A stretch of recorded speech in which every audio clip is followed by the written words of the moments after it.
Tari končí. Áno, to je názov tohoto videa, pretože hej, lebo pravdepodobne nie, že úplne končí, ale že na jeho kanále nebude už primárne vystupovať.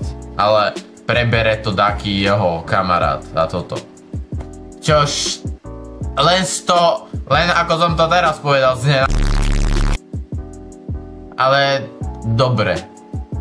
Prečo nie? Jednoducho, hej, to video vyšlo 2 týždne dozadu. Zaspal som, áno. Nevadí.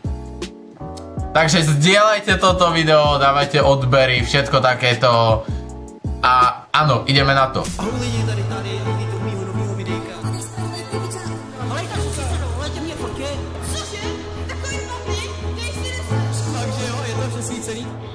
Tohle video pro mě nebude lehký natočit.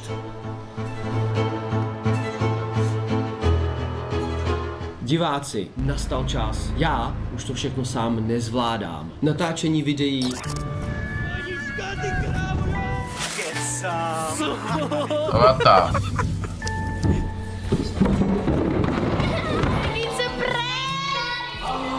Tohle není žádná sranda. Toto sú... Ja nie som až tak zasvetený do Tari lóru. Videl som... Keď som bol menší, som pozerával ten parkour s youtubermi, ale to bolo všetko. Ja odvtedy jednoducho Tariho nesledujem. Vlastne ani iné videa som od neho nevidel, lebo inak ma nezajímal v podstate. A... Ja vidím veci, čo som vidieť nechcel. Už se to myslím vážně, zavolejte zdravotnici. Ukončíme videjko. Děkuju. Uklidněte se. Jsme ve svobodné zemi. Workshopy, akce pro fanoušky, Tari drinky, cukrovinky, starání se o můj e-shop, rodina. Takže jsem se rozhodl, že si najdu svýho nástupce. Pozdrav pán Bůh. Já umím beko, ale jenom když se mi podaří usnout. Další. Cože? Himmel, Herrgott, Laudon, Donnerwetter, víš, jak mi dlouho trvalo se sem dostat? Ono to má byť niečo ako forma sketchu. OK.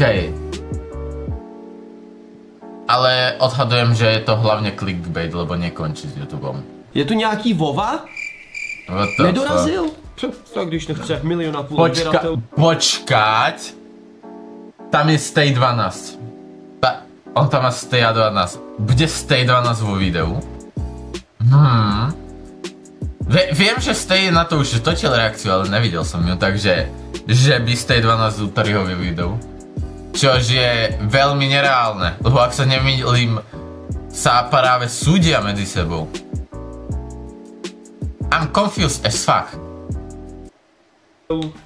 Další. Alebo z toho urobiť taký trapný joke. Aj to je možnosť. Jsem Arianka a jsem tady místo tebe, tati. To je sladký. Vydrž, tvůj čas přijde, princezno. Len z tohoto, čo povedal, mám extrémne zmiešané pocity. Pretože to znie tak, ako by jej plánovali YouTube kanál. Už len to, že s ňou natáčajú YouTube videá, keď je tak malá, vlastne od malička, je veľmi divné. Dobrý den, já se jmenuji Linda a mám zkušenosti s natáčením ze svého klubíku. A jsem připravená udělat cokoliv. Práve mám chuť sa zabiť. Áno. Jednoducho, hej, cringe meter existuje a ja som ho práve presiahol. Ja viem, že to má byť referencia na také tiež je video, ktoré som nevidel, ale áno. Hej, ja som človek, čo dokáže zvládnuť Fiziho video, ale toto nezvládnem.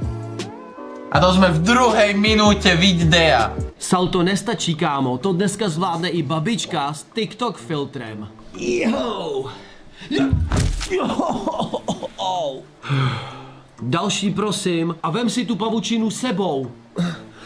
No jo, furt.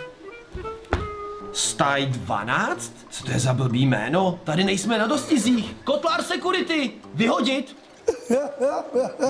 Ja som to hovoril, že s tým robiť ako na Dobre, nezajíma ma to, chceme ďalej. OK lidi, a teď vážně. Poslední dobou je toho na mě strašně moc, mám toho prostě hodně a napadlo mě na můj hlavní kanál vám přivést někoho, kdo bude dál natáčet ty šílený challenge.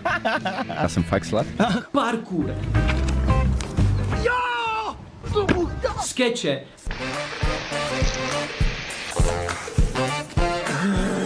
A všechno, co tak milujete. Já u natáčení Ne, tady prosím, nebudu skonči. po každý, ale všechno sleduju, pomáhám s nápady, konzultuju videjka a budu se dál objevovat ve videích jen méně často. Takže tohle je Jay, můj kámoš, totální blázen a skvělý sportovec. Čus lidi, co s Davidem budou točit fantastický videjka. Těšte se na pořádnou nálož skvělých videí. To si pište. Točíme od pondělí do pátku 2 videa denně. To bylo dobrý. Jo, akorát jsme to netočili. Ne. Jo, It's a prank! Aha. Ja neviem. Ja neviem, aké čo mám povedať, aká má byť moja reakcia na to. Lebo... Hej, neznášam starýho štýl. Ja som si... Na Fyzio som si zvykol, dokonca Fyzio, ešte keď on bol malý, som sledoval. Hej, za mňa Fyzio staré videá sú bangre a to je, čo si občas niekedy aj teraz pustím z prdele. Ale Tari, jeho štýl naopak neznášam. Dejte na místo, kde mají být, ale opravdu jo. Já to tady jen držím kolik. Ne, koukejte to dát na místo. Tam to patří.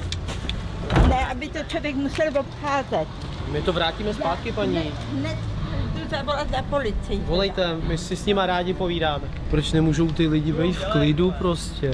Ty vole, proč nemôžu byť lidi v klidu proste? Medzi tým ten Tari, čo pošlal z žalobky x youtuberom. Prečo Tari si nemohol byť v kľude? Ok, bolo to kratšie video, ako som čakal, pretože hej, nebudeme pozerať, ako nám skáču parkour. Takže odkedy išlo to jeho video. Takže to video bolo v podstate taký plus minus clickbait, pretože 5 videí vyšlo bez Tariho a vyšlo ich dosť.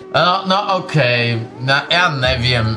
Pozreli sme sa na Tariho, ktorý mal údajne skončiť, aj keď stále točí miliardy videí, v ktorých je. Neviem, čo to video malo byť, akože za mňa to mal byť len clickbait. Ale nevadí, no, pozreli sme sa na to. Dajte like, odber, zdieľajte toto video, napíšte taký dobrý komentár, napríklad na čo by som mal zareagovať na budúce. A hej, vidíme sa u ďalšieho videa. Tak zatiaľ čus a sledujte ma ešte na Instagrame. Hej, čaute.